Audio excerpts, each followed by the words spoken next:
अस्सलामुअलैकुम जी फ्रेंड्स। आज के जो हमारा टॉपिक है वो है मिलर थ्योरम। हम लोगों ने एक सीरीज स्टार्ट की है इलेक्ट्रॉनिक स्टोव की, तो इस सीरीज में इन टॉपिक्स पर हम पिछली वीडियोस में बात कर चुके हैं। तो आज की जो हमारे पास वीडियो है वो वीडियो नंबर 2 है। इसका डी पार्ट है मिलर थ्योरम। ओके, तो आने वाली वीडियो में इन टॉपिक्स पर बात करने की कोशिश करेंगे। तो आइए इसको स्टार्ट करते हैं। बिस्मिल्लाहिर्रहमानिर्रहीम, सल्लल्लाहु तआला अला मुहम्मद सल्लल्लाहु अलैहि व आलिहि वसल्लम। सबसे पहले हम इसकी डायग्राम बनाते हैं। तो डायग्राम के बाद इस पर हम बात करते हैं कि हमारे पास सपोज करते हैं ये हमारे पास एक एम्पलीफायर है और ये इसका वोल्टेज गेन है जिसको हम वी से डिनोट कर रहे हैं। वी वोल्टेज को डिनोट करता है, ए गेन को डिनोट करता है। यहाँ हमारे पास बेस है और यहाँ हमारे पास आगे क्या है, कलेक्टर आउट, यानी कि ये हमारे पास इनपुट है और ये हमारे पास आउटपुट है। ओके, ये टर्मिनल बेस का है, ये हमारे पास कलेक्टर का होता है। तो इसको हम अटैच कर दिया हुआ एक कैपेसिटर के साथ, ये वाला ऐसे अटैच कर दिया है। ओके, तो इस ये मेरे पास जो कैपेसिटर, इसको हम इक्विवेलेंट कैपेसिटर का नाम देते हैं और इसको हम डिनोट करते हैं सी बी से। बी बेस को शो करता है और जो सी है कलेक्टर को शो करता है। अब सबसे पहले इसकी कहानी समझ लीजिए, कहानी क्या है। तो लास्ट वीडियो में अगर आप लोगों को ये इन कंसेप्ट का पता है कि effect of coupling and by capacitor क्या होता है, effect of internal transistor capacitance का, तो इसमें हमने इस चीज़ को डिस्कस किया था। ओके, कि जब हम एम्पलीफायर को देते हैं या ट्रांजिस्टर को इनपुट देते हैं तो हमें आउटपुट मिल जाता है। तो वो आउटपुट दोबारा फिर वापस इनपुट की तरह चला जाता है। तो इस चीज़ को रोकने के लिए, इस चीज़ से बचने के लिए हम मिलर थ्योरम का इस्तेमाल करते हैं। अगर आप लोगों ने लास्ट वीडियो देखी है तो आप लोगों को इस ये बी पार्ट देखा है तो आप लोगों को इस बात की समझ आ जाएगी जो मैं कह रहा हूँ। ये देखा, हम जब हमने लास्ट ये बी पार्ट किया था, इफेक्ट ऑफ इंटरनल ट्रांजिस्टर, तो इसमें हमने ये कहा था कि जब हमें कोलेक्टर पर आउटपुट मिलती है तो वो वापस चली जाती है बेस पर, यानी इनपुट के साथ जाकर मिल जाती है। तो ऐसा प्रोसेस जिसमें आउटपुट का कुछ पार्ट या आउटपुट मुकम्मल इनपुट के साथ जाकर मिल जाती है, फीड हो जाती है, तो उसको हम फीडबैक का नाम देते हैं। अब वो अलग इसकी टाइप्स होते हैं, पॉजिटिव फीडबैक है या नेगेटिव फीडबैक है। अगर ये आउटपुट ये फेज है और इनपुट का ये फेज है, ये वाला फेज है, तो ये 180 का एंगल बन रहा है, तो इधर मेरे पास नेगेटिव फीडबैक होगी। अगर ये भी नीचे वाला है और यहाँ भी ऐसे है तो हमारे पास ये पॉजिटिव फीडबैक होगी। तो इसको हम खैर डिटेल में जब हम वीडियो नंबर 3 देखेंगे तो इसमें हम इसको डिटेल में डिस्कस करेंगे, फीडबैक एम्पलीफायर क्या होता है, इसकी दो टाइप्स क्या होती हैं। ओके, तो अभी के लिए फिलहाल हमारे पास यही है कि आउटपुट का कुछ पार्ट इनपुट में जाकर फीड हो जाता है तो उसको हम फीडबैक का नाम देते हैं। ये देखिए, हमने इस वीडियो में इसको भी टच किया हुआ है, तो आप ये देख सकते हैं वीडियो।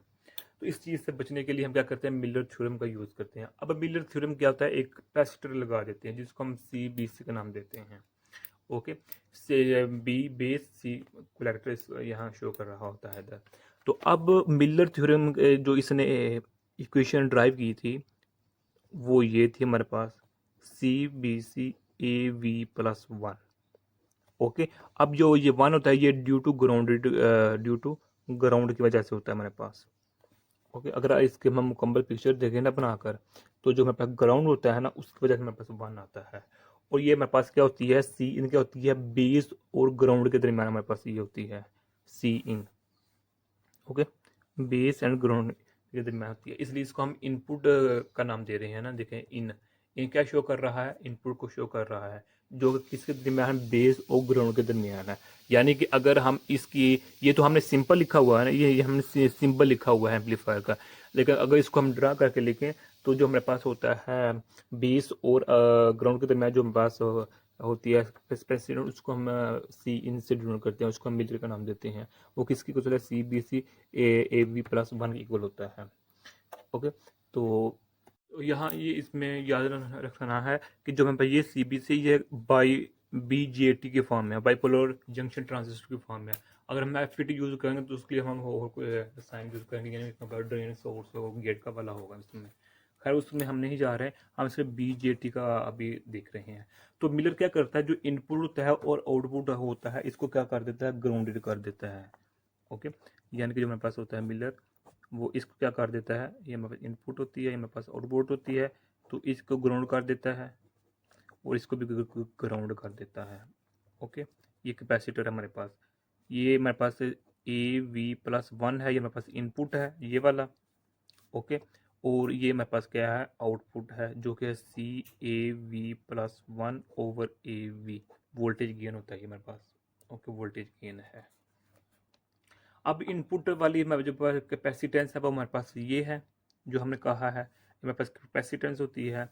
तो जो आउटपुट वाली होती है वो हमारे पास ये होती है, ये वाली होती है, इसको हम सी आउट मिलर का नाम देते हैं। ओके, ये हमारे पास किसकी इक्वल है, सी आउट मिलर की इक्वल होती है। अब यही फार्मूले थे दो, क्योंकि हमने सिर्फ शॉर्ट इंट्रोडक्शन करना है इसका, तो हमने बुक यानी कि आउटलाइन का अकॉर्डिंग चलना है, तो उसमें ये इसको डिटेल से डिस्कस नहीं किया गया। अगर इसके हम थोड़ी सी डिटेल में बात करें, तो अगर हमारे पास ये वोल्टेज गेन 10 या फिर 10 से ज़्यादा हो, तो जो हमारे पास होता है ये सी आउटपुट मिलर इसकी इक्वल है ना। तो अगर हमारे पास वोल्टेज गेन की वैल्यू 10 या 10 से ज़्यादा है, तो ये इसी की इक्वल हो जाएगा, इसी की इक्वल हो जाएगा। ओके, आप इसको प्रूव कर सकते हैं। अगर मिसाल के तौर पर इसकी वैल्यू क्या है, 11 ले लें, यहाँ 11 प्रूव करें तो मेरे पास क्या बनेगा, 12 बन जाएगा। तो इसकी वैल्यू क्या है, 11 है। तो जब इसको सोल्व करेंगे तो मेरे पास आंसर